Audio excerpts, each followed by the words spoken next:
On accueille maintenant un collectif qui s'appelle le collectif Alternative pour le cannabis à visée thérapeutique, ou ACT, qui peut-être se présentera en termes de fonctionnement, enfin de composition.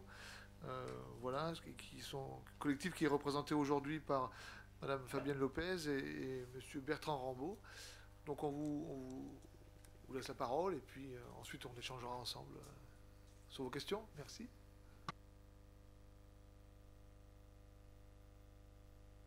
En vous remerciant pour nous auditionner aujourd'hui.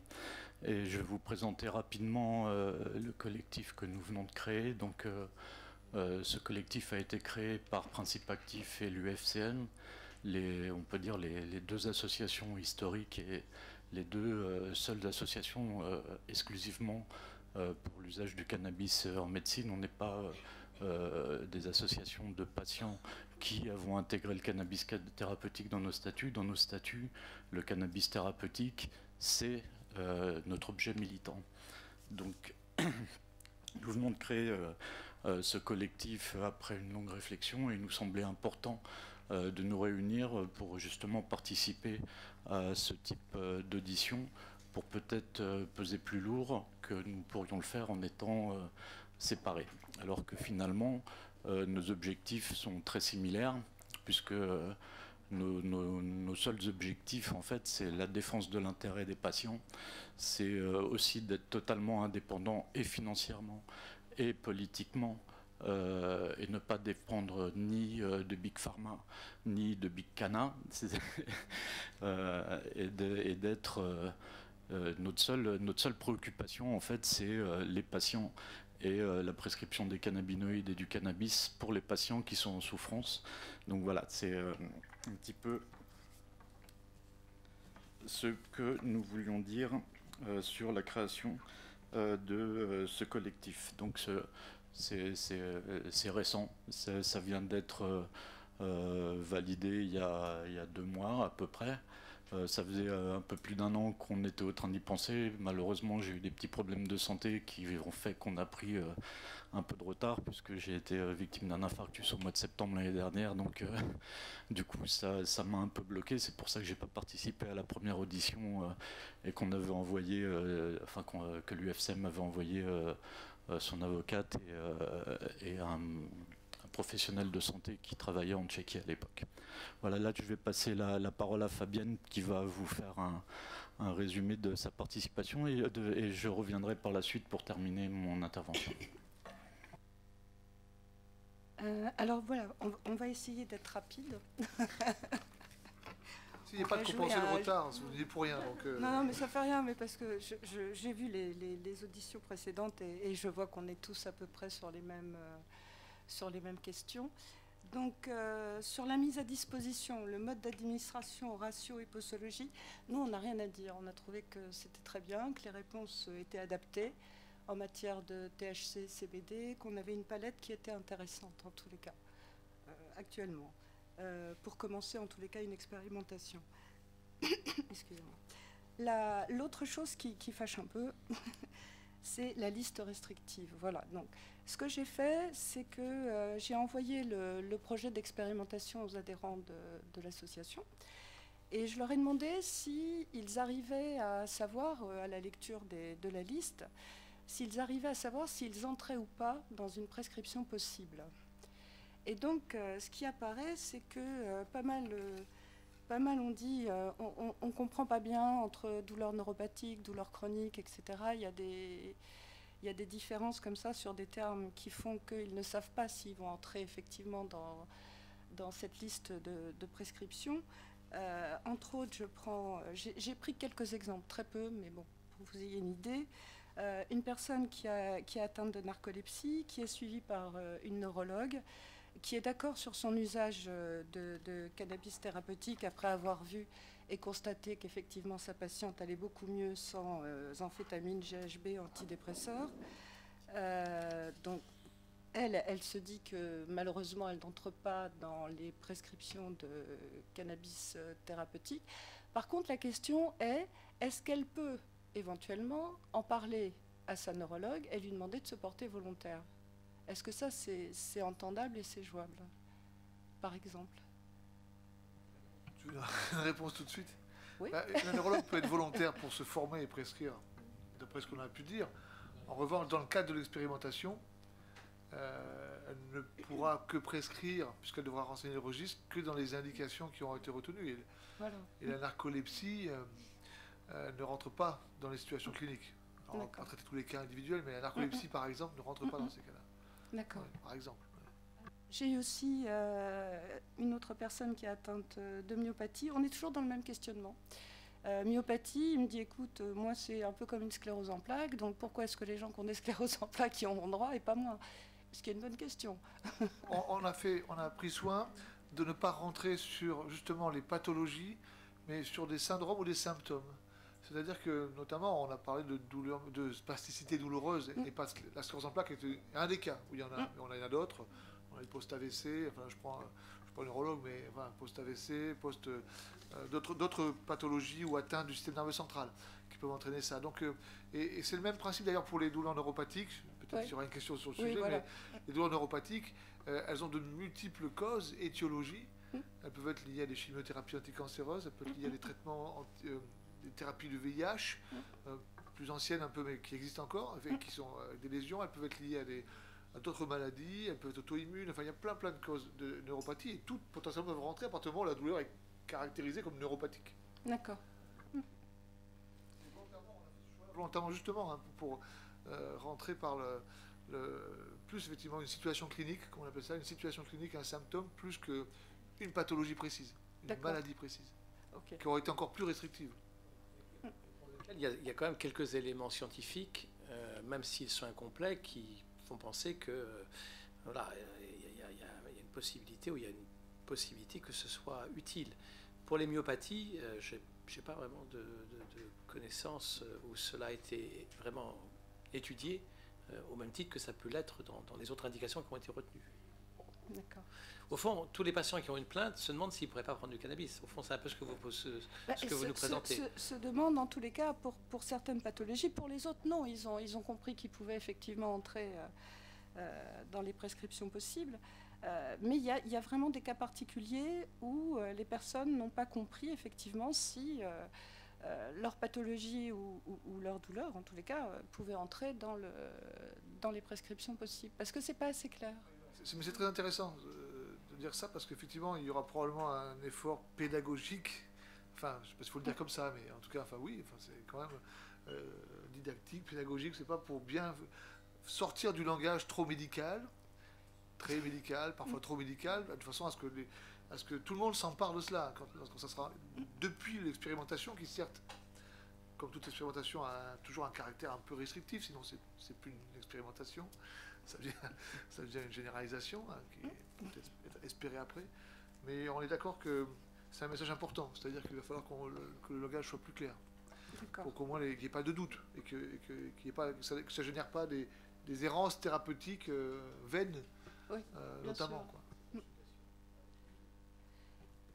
Alors, du coup, vous avez répondu à mes questions. Il y en a une, par contre, où moi j'avais déjà soulevé la question. C'était pour les gens qui avaient été dans des mésusages, on va dire, de drogue, que ce soit héroïne, cocaïne, alcool, et qui ont réussi, médicaments aussi, et qui ont réussi par le biais du cannabis à pouvoir se maintenir, à pouvoir éviter d'être tentés, on va dire, de recommencer, et qui ont maintenu comme ça une vie assez stable avec leur usage de cannabis.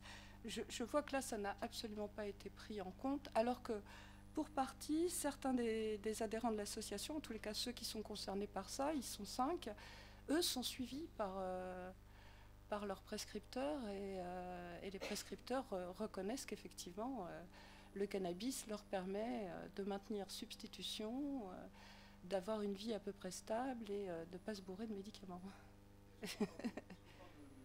Est-ce qu'on parle de prescripteurs qui font des prescriptions de cannabis thérapeutique, non, qu'ils iraient chercher à l'étranger, ou on parle de prescripteurs qui les accompagnent, enfin, de médecins qui les accompagnent? Qui les accompagnent. Ok. Oui. Ça n'a pas été listé. Tiens, je vais me tourner vers le professeur Georges Brousse. spécialiste d'addictologie. Je sais, Oui, merci. j'en ai profité. J'ai tenté, merci. Non, mais je pense que la commission a beaucoup travaillé dans le sens d'indications sur lesquelles il y avait beaucoup d'éléments de la littérature et des avis également de patients. J'ai beaucoup œuvré pour aller plus loin. On aille dans ce sens-là un jour.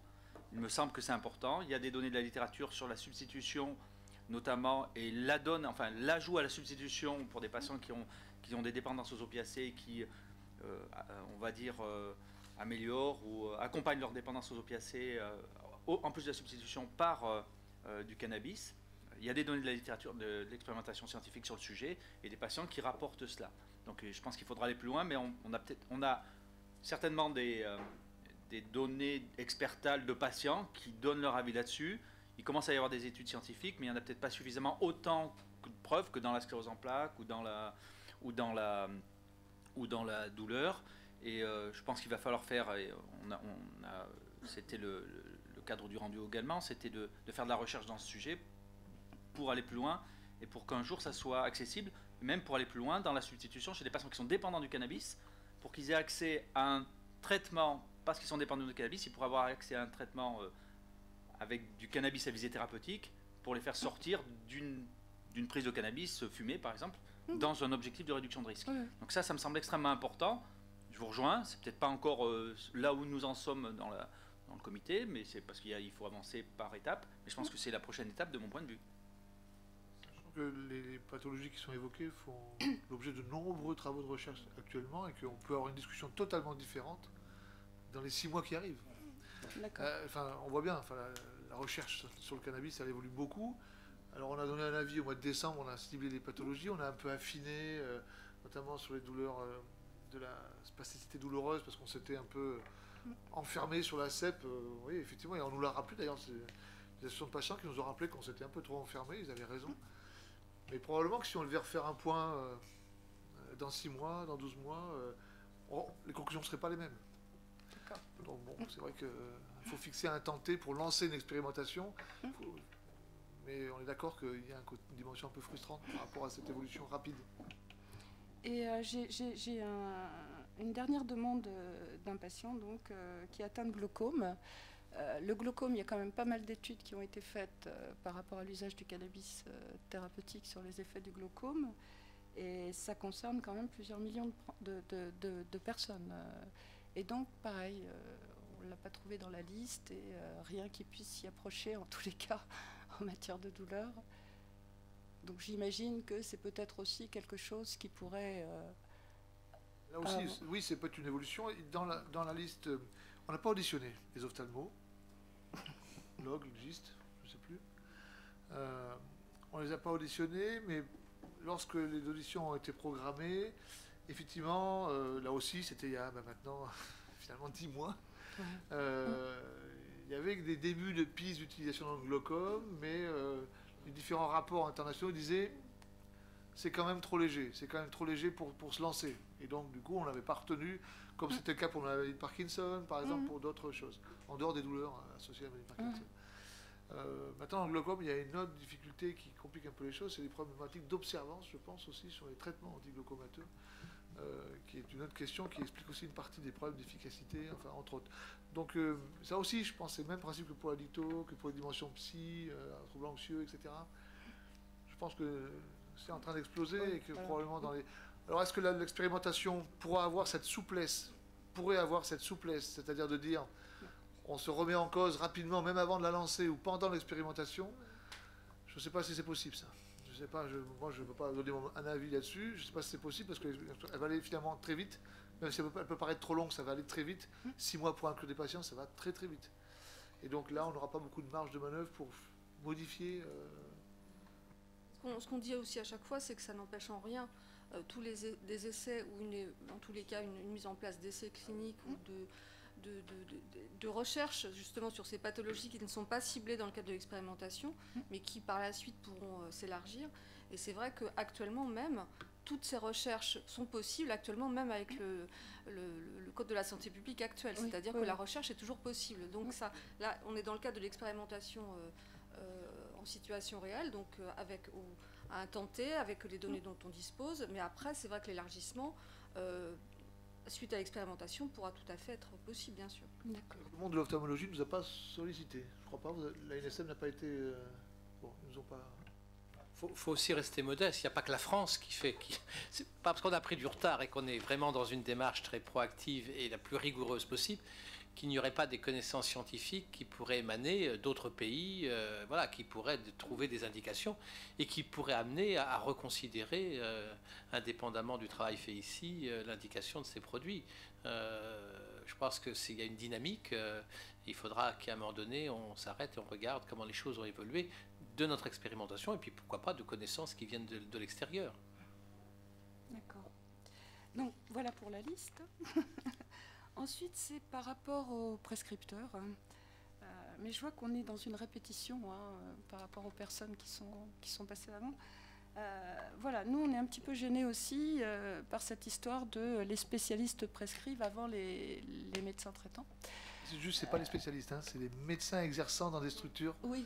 Voilà, c'est pas parce que les spécialistes, les médecins généralistes sont spécialistes, donc il faut. Oui, voilà. oui, c'est vrai. Hein, c'est les médecins exerçant dans les structures concernés par les situations cliniques. Okay. Ils peuvent être généralistes, s'ils travaillent dans un centre de la douleur, ils pourront prescrire. Hein. Okay. D'accord. Hein. Ok. Donc, pour ceux qui ne sont pas dans ces structures, moi, ce que je sais en tant que patiente, hein, et ce que j'ai entendu aussi par rapport aux adhérents de l'association et des gens qui nous contactent, c'est que très souvent, c'est le médecin traitant qui entend, c'est le médecin traitant qui nous suit et c'est le médecin traitant qui est d'accord. Donc, on a un petit souci et ça va être compliqué parce que ce qu'on constate, c'est que si le spécialiste n'est pas d'accord pour votre usage de cannabis thérapeutique sous prétexte qu'il considère que c'est une drogue, par exemple, il y en a beaucoup encore, hein, je l'ai déjà dit, 50 ans de propagande, ça aide pas du tout à essayer d'avoir un esprit ouvert. Donc c'est vers le médecin traitant qu'on se retourne. Et donc le médecin traitant, dans cette histoire-là, pour le moment, il n'est pas compris. Donc nous, ce qu'on aurait voulu et souhaité, c'est que nos médecins traitants aient la capacité de pouvoir prescrire. Bon, ça c'est effectivement une remarque qu'on a déjà entendue, effectivement, qui est bien... C'est possible. Bien sûr, non, mais qui est... Et dans les discussions qu'il y a eu ce matin, on n'a pas eu ce discours-là de privilégier le médecin généraliste. On l'a eu, au contraire, de dire que des centres experts qui connaissent bien justement ce que recouvre la définition d'une douleur pharmacorésistante, d'une épilepsie pharmacorésistante, d'une spasticité douloureuse qui échappe au traitement habituel, on sont dans une phase expérimentale dans laquelle il y a un élément d'évaluation, dans l'idée que ça pourrait ensuite être élargi.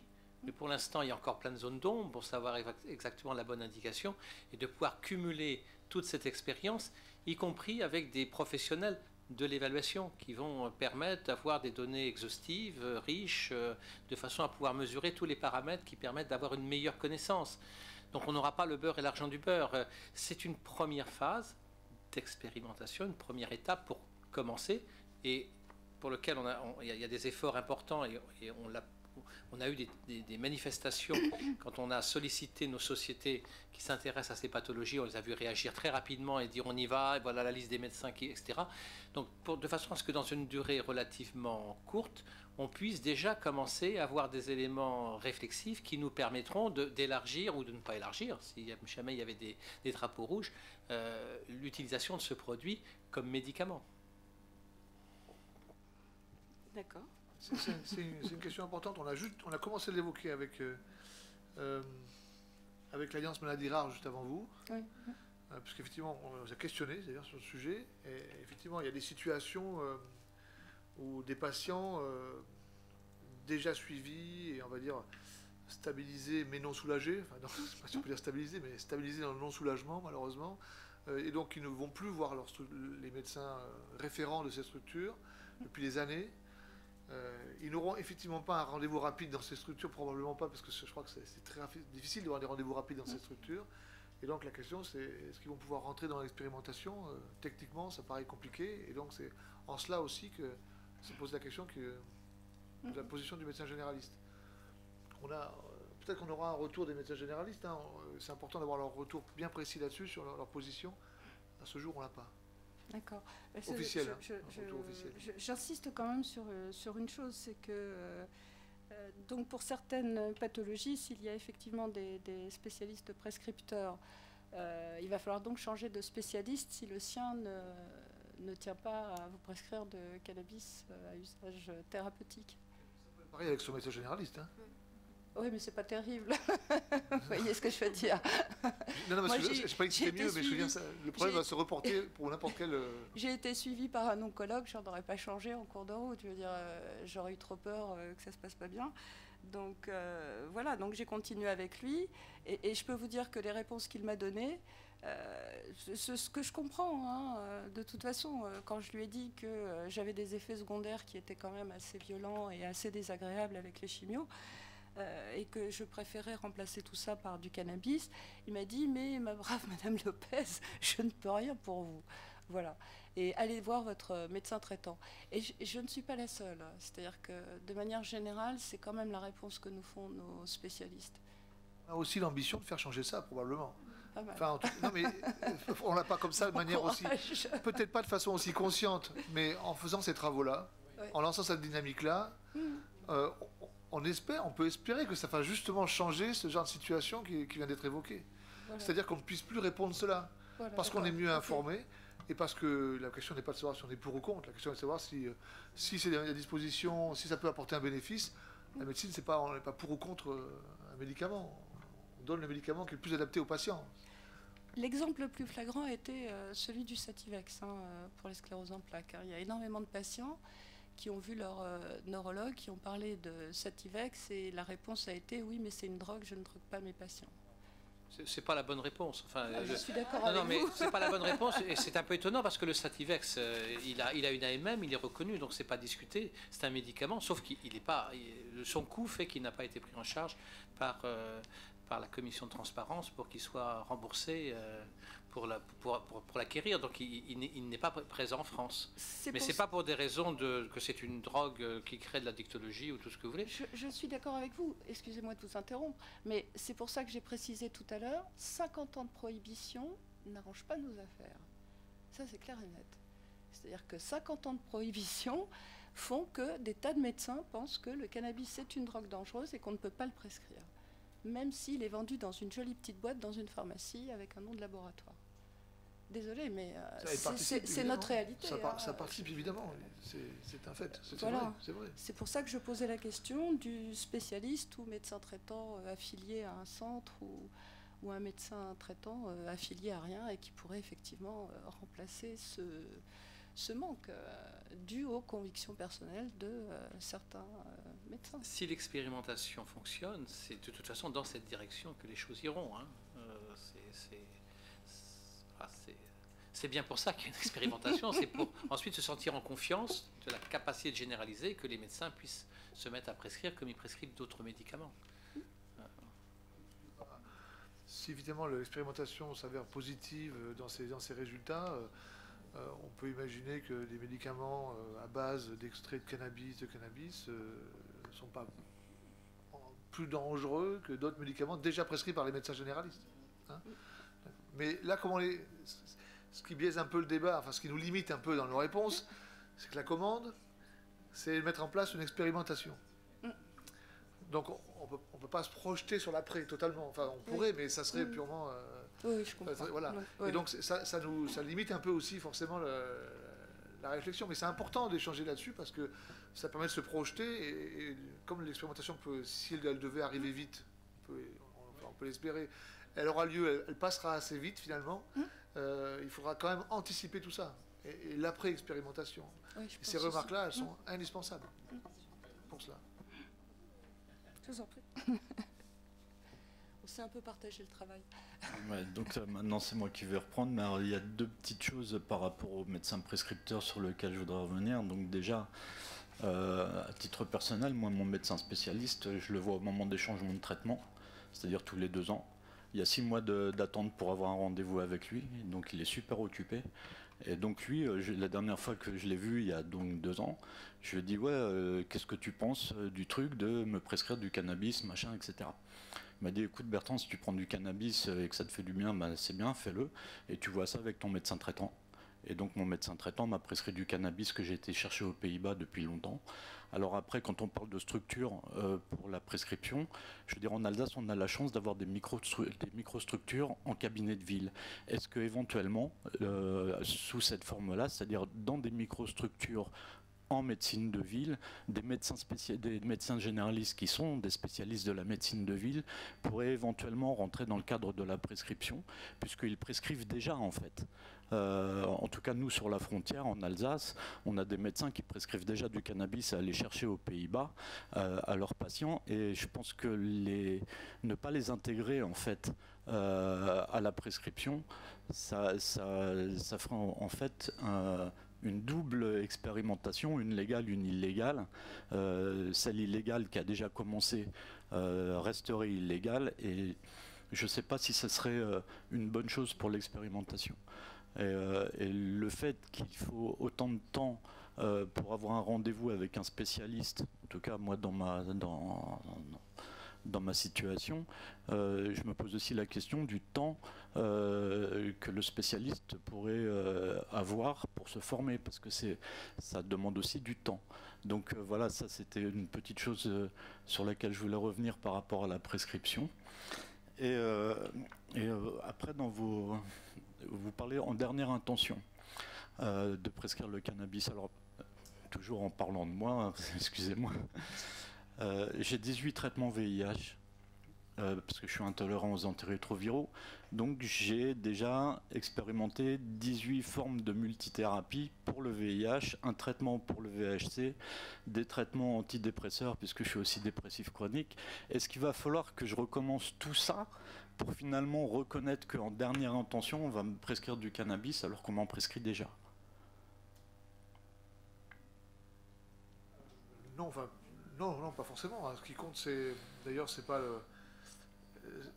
là le traitement. C'est difficile de vous répondre directement parce que là, on est dans une situation un peu. Enfin, c'est difficile, c'est le contexte qui est un peu délicat. Donc, on ne peut pas trop personnaliser devant des caméras. Mais non, mais l'exercice. C'était pas le but non plus. Mais ce qui est important, c'est effectivement, c'est de rentrer dans les situations cliniques concernées. Donc évidemment, excusez-moi, le micro fait du bruit. La problématique, effectivement, dans le cadre du VIH, elle est plus de l'ordre des complications, plus que dans le traitement du VIH. On est d'accord avec en tout cas pour l'instant, avec les préparations à base de cannabis, c'est-à-dire que c'est plus pour traiter les dommages du VIH ou les dommages des traitements anti-VIH.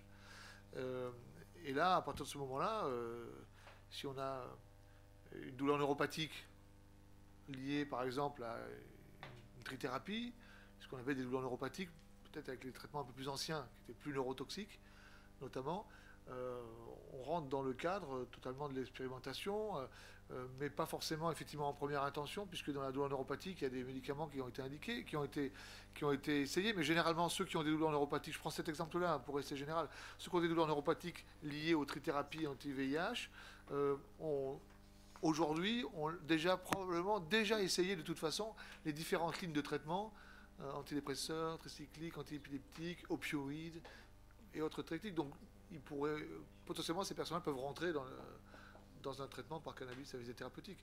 La difficulté va être effectivement de savoir par quel biais ils vont y rentrer, par quelle voie ils vont accéder à la prescription, au prescripteur. Est-ce que le prescripteur sera le centre de la douleur? Est-ce que le prescripteur peut être, pourquoi pas, le service de maladies infectieuses? Après tout, qui peut être dit, mais moi je gère les effets indésirables de mes patients, de mes vieux patients, si je peux dire, parce que je suis depuis 20 ans, mes anciens patients, etc. Donc ça, c'est une autre problématique. Ou bien alors, est-ce que mes patients, ils ont mis en place, comme vous le dites, un suivi en médecine générale, en médecine en ville, que les médecins se sont mis à prescrire, et donc ils ont forcément atteint un certain niveau de compétence, par le fait de prescrire, de se former eux-mêmes, supérieur à la majorité des médecins en France, etc. Et comment on pourrait intégrer ces médecins-là, un peu déjà formés, même si ce n'est pas officiel, mais quand même déjà formés, avec déjà de l'expérience? Est-ce qu'il faut les intégrer dans l'expérimentation, par exemple?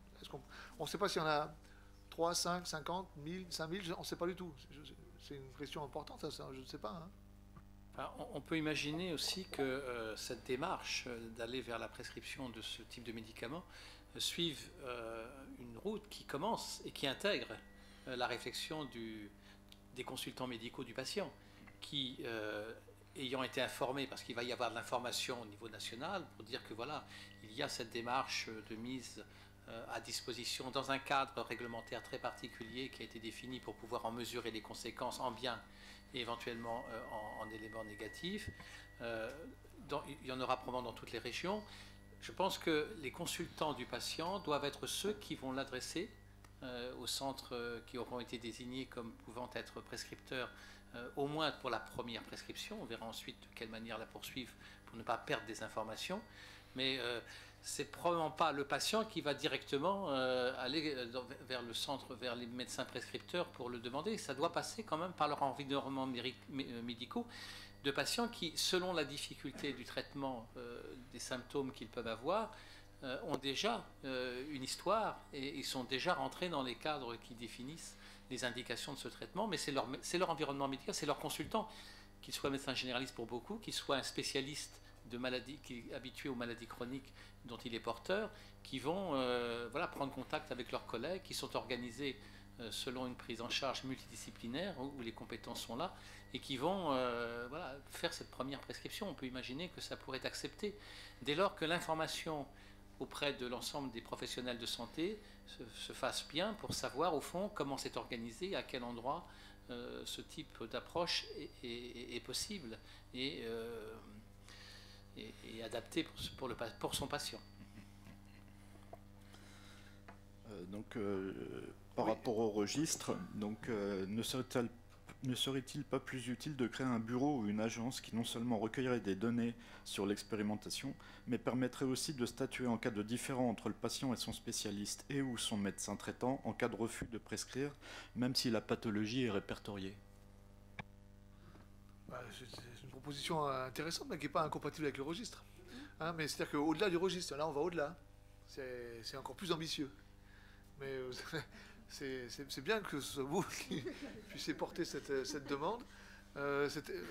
C'était pas effectivement dans la commande directe, mais plusieurs fois ça a été évoqué, cette question. Mais si ça se met en place au-delà de l'expérimentation, on est d'accord, s'il y a une généralisation, une légalisation de la préparation, suite à une modification des textes, des préparations à base de cannabis, probablement qu'il faudra qu'il y ait un accompagnement, parce que certains pays ont mis ça en place, et que ça permet quand même de mieux encadrer, mais dans le bon sens du terme, c'est-à-dire aussi accompagner, en fait. Encadrer, c'est plutôt accompagner le vrai terme, parce qu'il y a des spécificités, parce qu'on voit bien que... On le voit bien, d'ailleurs, sinon on ne serait pas là en train d'en discuter.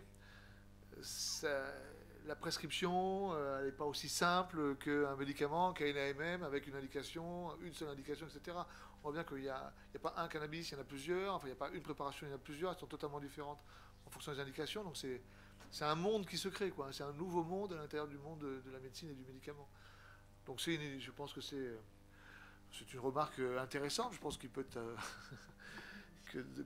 en tout cas pour l'agence du médicament, qui peut s'adresser directement à l'agence du médicament en disant il faut mettre des moyens, quoi. Il va falloir mettre des moyens humains aussi pour accompagner tout ça, si on veut que ça marche. Voilà. Sachant que ce que je dis aussi à chaque fois, c'est que c'est vrai que justement une agence particulière, notamment pour le cannabis, est aussi prévue par les textes au niveau international, au niveau de l'ONU. Hein. Donc c'est vrai que c'est des choses qui sont prévues et qui ont été mises en place notamment aux Pays-Bas, avec une agence spécifique, mais également au Canada. Ça peut être des bureaux adossés, enfin on parle d'agence ou c'est des bureaux qui sont adossés aux agences de médicaments, en fait, pour ne pas être tout seul. Une structure qui est spécifiquement dédiée au cannabis en tous les cas. Ouais.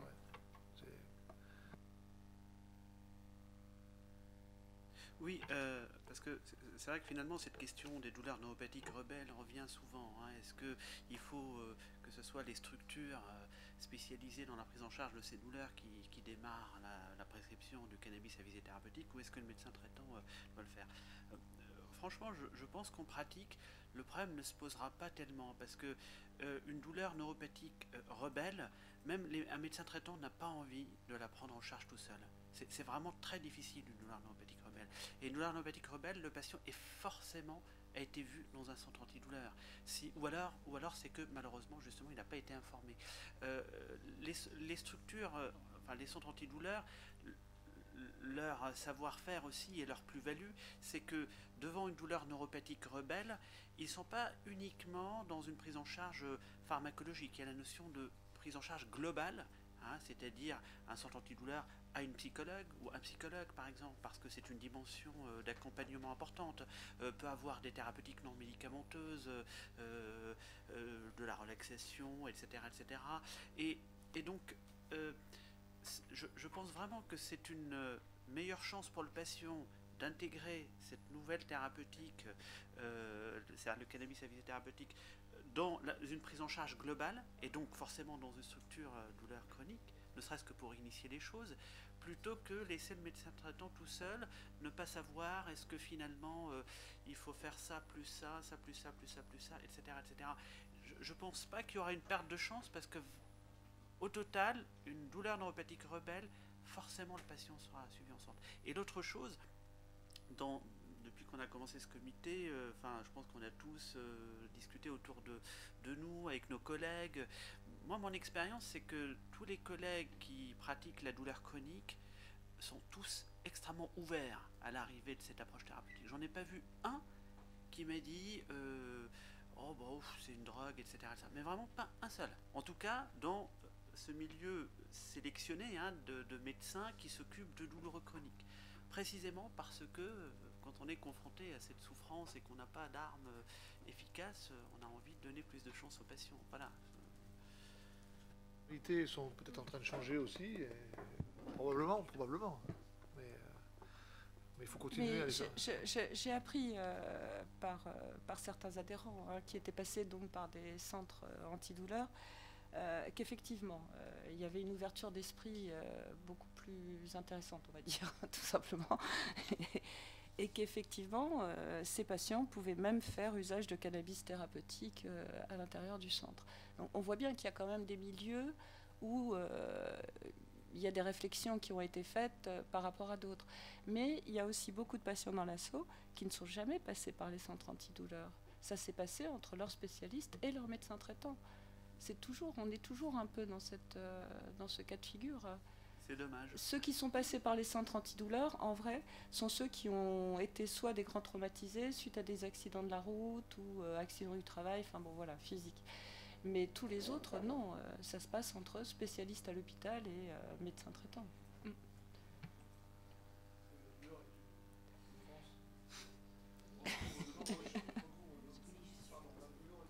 Qui recoupe de nombreux champs de la médecine. Nabéchi, il y a juste ton micro qui est allumé. Voilà, donc c'est vrai que ça ne concerne pas que les centres, évidemment, de prise en charge des douleurs chroniques. Ça va, la neuro, la rhumato, ça va, la cancéro, soins palliatifs, on est d'accord. Mais ça veut dire que, effectivement, il y a la notion de structure impliquée, mais ça, c'est plus, on va dire, le contexte expérimental qui se met en place en France. Mais ce n'est pas forcément le contexte futur. C'est pas le contexte futur, puisque c'est plus pour s'assurer que l'expérimentation fonctionne. Qu'on ne mette pas en échec notre expérimentation, parce que, effectivement, alors, certains nous disent déjà que c'est une usine à gaz, et nous, on essaye de ne pas en faire une. Alors, bien sûr, on n'est pas toujours d'accord, mais il faut qu'on trouve un moyen, un équilibre. Mais on avait aussi cette intention-là, c'est-à-dire de se dire, si on ouvre trop, est-ce qu'on ne risque pas non plus de mettre en échec le projet. Et si on met en échec un projet d'expérimentation, ça peut être beaucoup plus compliqué ensuite de passer à la phase suivante. Voilà, donc c'est toujours cette difficile équilibre qu'on cherche à trouver, mais bon, voilà. Je vous laisse continuer. Ouais, donc on va continuer en parlant un petit peu de remboursement et de comment ça va se passer au niveau des remboursements des traitements prescrits au long cours. Donc, est-ce que ça va bénéficier d'interprètes payants ou est-ce que pendant la durée de l'expérimentation, les frais des médicaments sont pris en charge par, je sais pas, par qui en fait, peut-être. Donc ça, c'était une question qui nous semblait importante d'aborder, c'est par rapport à ça qu'au remboursement des traitements. Ça semble important à aborder aussi pour nous. Et c'est vrai que la question, elle est là, elle est en cours de discussion avec les instances qui sont concernées. On ne peut pas donner de réponse aujourd'hui, mais bien évidemment que le coût des produits, le coût de l'expérimentation, donc il y a un certain nombre de choses à déterminer par rapport à la prise en charge des patients et de l'expérimentation. Donc tout ça, c'est en discussion, et on a bien conscience que c'est un point extrêmement important par rapport à la mise en place de l'expérimentation dans un premier temps, et après potentiellement de l'élargissement également. Donc ça, ce sont des choses qui sont discutées, mais actuellement, on n'a pas de réponse là-dessus. En fonction des pays, c'est pas forcément les mêmes modèles qui existent. Vous êtes sûrement très informés, peut-être mieux que nous, et dans certains pays, c'est remboursé, d'autres, ça l'est partiellement, et d'autres, ça ne l'est pas du tout. Ça dépend aussi des mutuelles. Par exemple, en Allemagne, les mutuelles... on ne va pas rentrer dans le truc de comment ça se passe partout ailleurs en Europe, mais bon, ce qui nous semblait important, c'est d'aborder le sujet pour l'expérimentation, pour ce qui va se passer en France. Après, il y a un autre point qui nous semblait important de discuter, c'est par rapport à la conduite automobile. Comment ça va se passer par rapport à une personne qui pourrait être testée positive au cannabis au volant. Je repasse la parole à Nathalie Richard. Non, en fait, ce sujet-là a été abordé aussi dans le cadre dans le cadre du projet. Alors c'est vrai que je dirais que c'est un peu le parallèle aussi avec les médicaments opiacés, la conduite sous médicaments opiacés. Je dirais que c'est un peu le même sujet dont on a bien conscience aussi. On n'a pas de réponse non plus d'une façon absolue. D'ailleurs, par rapport en tous les cas à la conduite automobile et les accidents des personnes qui conduisent, qui provoquent par exemple un accident mortel et qui sont sous traitement ou qui prennent des opiacés, la question se pose d'une façon tout aussi aiguë actuellement. Hein. Donc je pense que les questions vont être un petit peu mises c'est un petit peu la même chose avec tout ce qui concernera le cannabis, à la fois donc le cannabis côté, on va dire, récréatif, même si on ne peut pas trop employer ce terme-là, ou thérapeutique. La question se posera exactement de la même façon. On pourra peut-être imaginer que les patients qui sont inscrits qui reçoivent et consomment des spécialités, des préparations à base de cannabis à visée thérapeutique, ils bénéficient d'une ordonnance, ils pourraient bénéficier peut-être, je ne sais pas, moi s'il faut faire un traitement très spécial non plus, il ne faut pas non plus trop spécialiser ça, mais peut être porteur, au moins dans le cadre de l'expérimentation, d'une carte. Je ne sais pas, par exemple, d'une carte qui justifie qu'ils sont en traitement, etc. Parce qu'il pourrait avoir un dépistage. Un patient qui mettrait des gouttes en sublingual pour une voie transmuqueuse, et probablement il serait positif à un dépistage salivaire. Voilà, évidemment, il le serait. Mais par contre, il ne faut pas non plus oublier que malgré tout, en dehors de ces considérations, on va dire plus médico-légales, le cannabis a une influence aussi sur la conduite automobile. Donc la réflexion se pose aussi par rapport à ça. Je suis d'accord avec vous, hein, pas de souci là-dessus. Par contre, quand on a fumé ou fait usage de cannabis la veille, on sait, quand on est analysé sur un contrôle routier lambda, qu'effectivement on est toujours positif. Donc, nous, ce qu'on avait pensé, c'est qu'on sait que pour les gens substitués, il suffit d'avoir son ordonnance pour arrêter la poursuite, les poursuites en cas de contrôle, hein, uniquement contrôle routier, pas en cas d'accident. Et cette ordonnance vous permet de garder votre voiture et de pouvoir rentrer chez vous, et tout simplement, quoi. Donc on s'était dit que finalement, un peu ce que vous disiez, un système de carte ou juste une ordonnance permettrait de pouvoir échapper justement au retrait de permis. Peut-être que ça sort du périmètre seul de l'agence et du ministère de la Santé. Peut-être que ça implique d'autres ministères probablement pour accompagner ces mesures-là. C'est aussi des discussions qui auront lieu quand justement les choses seront un peu plus précisément mises en place.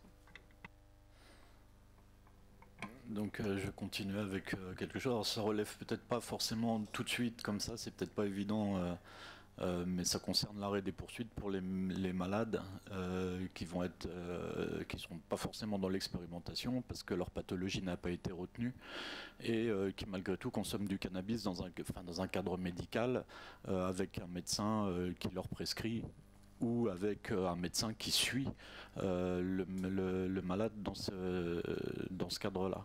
Donc c'est quelque chose qui nous semblait important de faire remonter, même si ce n'est pas quelque chose qui est de votre responsabilité, mais c'est quelque chose qui nous semblait important de dire aujourd'hui, c'est qu'il nous semble vraiment important d'arrêter de poursuivre les malades, parce qu'en fin de compte, les poursuites judiciaires, ça apporte rien aux malades.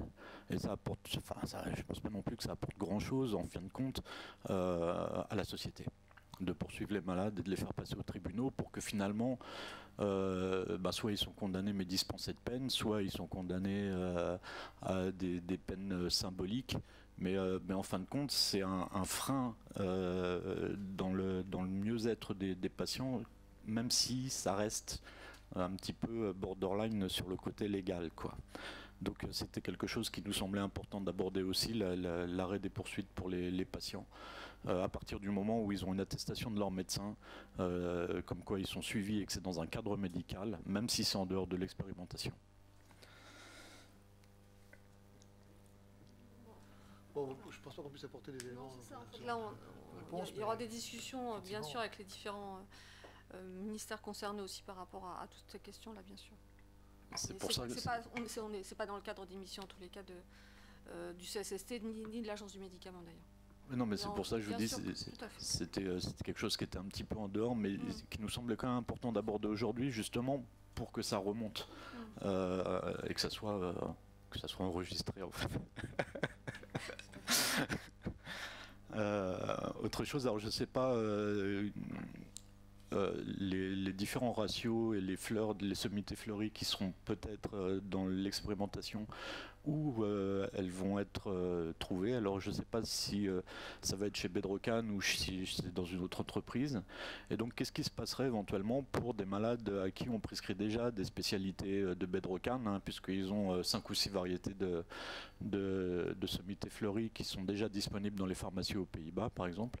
Qu'est-ce qui se passerait pour ces patients qui ont trouvé dans ces traitements, dans ces variétés qui sont développées par Bedrocan, est-ce qu'ils vont être obligés de changer pour répondre à votre appel d'offres, éventuellement à d'autres entreprises qui fourniraient les fleurs, ou est-ce qu'ils pourraient rester chez Bedrocan?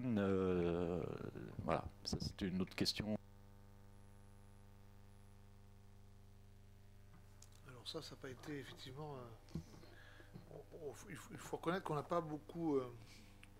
la question effectivement de l'intégration effectivement de patients déjà traités, on va dire officiellement, enfin, avec peu importe où a eu lieu la dispensation, en dehors de la France, mais avec une prescription, un suivi français et qui ont déjà des préparations de niveau pharmaceutique de cannabis, cette question-là n'a pas été beaucoup discutée. J'ose pas dire pas du tout. Voilà, pour être transparent jusqu'au bout. Mais c'est une question importante parce qu'effectivement, ça veut dire qu'il va falloir quand même regarder s'il y a un appel, enfin il y aura forcément, j'imagine, un appel d'offres pour pouvoir importer ces préparations pharmaceutiques. Et concernant notamment celles qui sont celles des fleurs séchées, il faudra s'assurer peut-être d'avoir effectivement des compositions qui soient assez proches. Alors on parle de Bedrocan, là vous évoquez Bedrocan, mais parce que c'est probablement, vous pensez, la plus... là aussi, ce serait intéressant d'avoir un retour. Je ne sais pas comment on peut l'avoir, ce retour, parce que c'est compliqué, comme toujours, évidemment, ce qui est interdit, on a du mal à avoir des retours. Mais finalement, est-ce que les patients français qui ont des ordonnances de leurs médecins officiels, qui vont se procurer ces fleurs à l'étranger, est-ce que c'est spécifiquement des fleurs européennes type Bedrocan, ou bien c'est autre chose, ou bien c'est sur Internet, ou bien il lâche... Enfin, est-ce qu'on a des données là-dessus? Est-ce que vous avez des retours un peu... pour qu'on puisse un peu s'adapter aussi? Nous, dans les retours qu'on a dans l'association, la plupart des malades qui ont des prescriptions de fleurs, c'est du Bedrocan qu'on va chercher aux Pays-Bas. Enfin, c'est des spécialités de Bedrocan, puisque Bedrocan, c'est pas juste une variété, c'est l'entreprise. Donc, ouais, la majorité des patients qu'on connaît et dont on a des retours s'automédiquent actuellement avec des prescriptions, évidemment des prescriptions françaises, mais avec des spécialités de Bedrocan.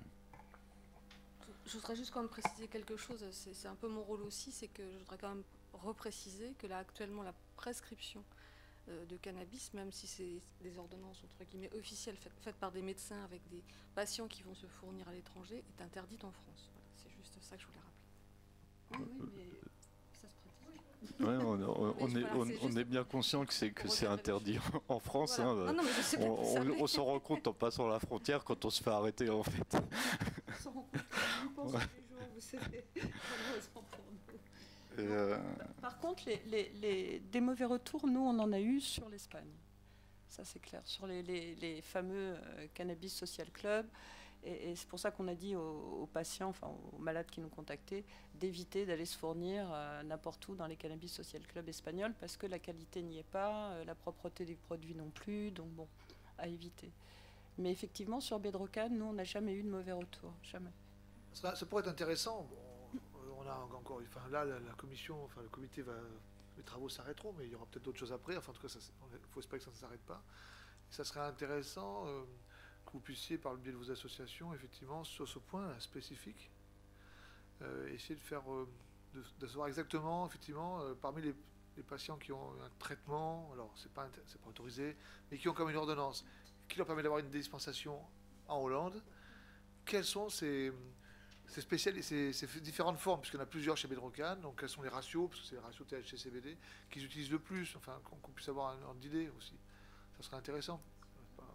Dans les semaines, les mois qui arrivent, ça peut être... vous voyez comme je renverse la question. Il n'y a pas de souci. Non mais c'est important, c'est comme ça que ça fonctionne, c'est important qu'on puisse échanger là-dessus, parce que ça aidera, je pense, les travaux. S'il y a un futur comité, il aura besoin de ça. Plutôt que de se répéter une énième fois, il aura besoin de ça pour aller plus loin, justement. Donc c'est très bien que vous alliez dans cette direction-là, parce que justement ça fait partie des choses qu'on allait vous demander maintenant pour finir notre présentation. C'est que les associations de patients, elles soient mieux intégrées dans la suite, c'est-à-dire qu'on fasse partie à la limite du comité interdisciplinaire qui va suivre cette expérimentation, parce qu'il nous semble important que les patients fassent partie de ce comité, étant donné qu'on est quand même les premiers concernés. Et la deuxième chose, c'est que, par exemple, nous, l'UFCM, ça fait 8 ans qu'on organise un colloque et qu'on aide à former des professionnels de santé, même si cette formation n'est pas reconnue encore aujourd'hui. Mais ça nous semble aussi important que les associations contribuent à la formation des professionnels de santé. Voilà, donc là, je pense que, enfin, pour nous, là, on va finir là-dessus pour pas trop mordre encore sur le temps. Et voilà, on vous remercie encore. Merci à vous, surtout de nous apporter ces renseignements et ces commentaires. Je passe la parole aux membres du comité. On a déjà beaucoup échangé au fur et à mesure, mais c'est pas grave, c'était plus vivant. Est-ce qu'il y a d'autres questions, d'autres commentaires? Gilles Edan. Je crois que votre proposition, en tout cas l'idée que il y a un comité de suivi dans lequel les patients seraient partie prenante est un point très important. Je crois que vous faites là une proposition qu'il faut qu'on prenne en considération.